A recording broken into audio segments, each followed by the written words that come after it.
Race war is coming. Woke America is out to make white people extinct, and it will be forced upon the survivor generation. That's a KREM 2 viewer from Post Falls reading part of a letter that she says she and her wife got in the mail 2 weeks ago. It was from a group of white nationalists.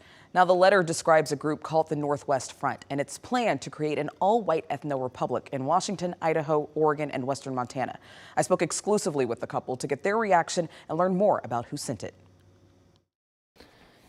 Anti-white laws and crime rates leading up to the race war are getting worse. That's just part of the welcome this couple received months after moving into their new home in Idaho with their young son.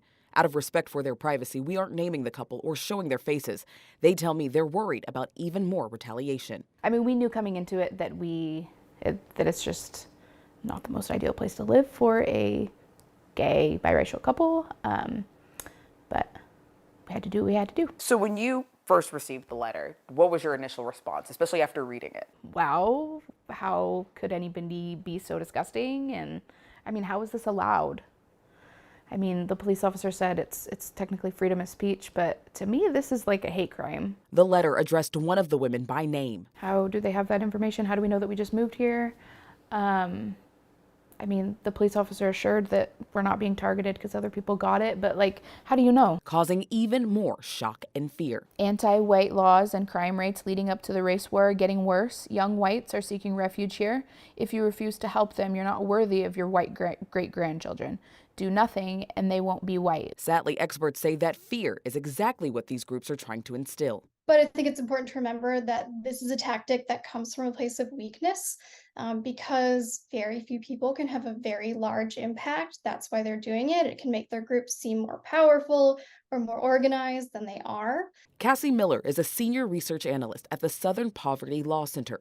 They track hate groups all over the country. The idea behind it is to forcibly seize the Pacific Northwest and put it under control of white supremacist militants. The SPLC has been keeping tabs on this specific organization based out of Western Washington. It was formed in 2009 in Bremerton.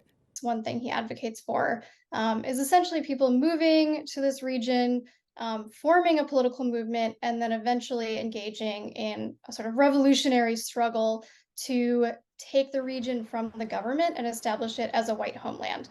And acts of violence and terrorism are very much a part of that plan. So there might not be a member of the organization who's gone out and committed acts of violence. We don't know that for sure, but it's inherent in everything that they stand for. Which is exactly what this Post Falls couple is afraid of. And I have an almost 2-year-old. What kind of world am I raising him in? Like, you shouldn't have to be scared to go to the grocery store or scared to walk in your neighborhood. According to the SPLC, incidents of hate mail being sent by hate groups have increased 200% since 2018. I did speak with the Post Falls Police Department, and they are aware of these letters being sent out in the region. However, they said that because the letters aren't targeted, they're not able to prosecute anyone. But they have sent the letters to their federal partners for investigation.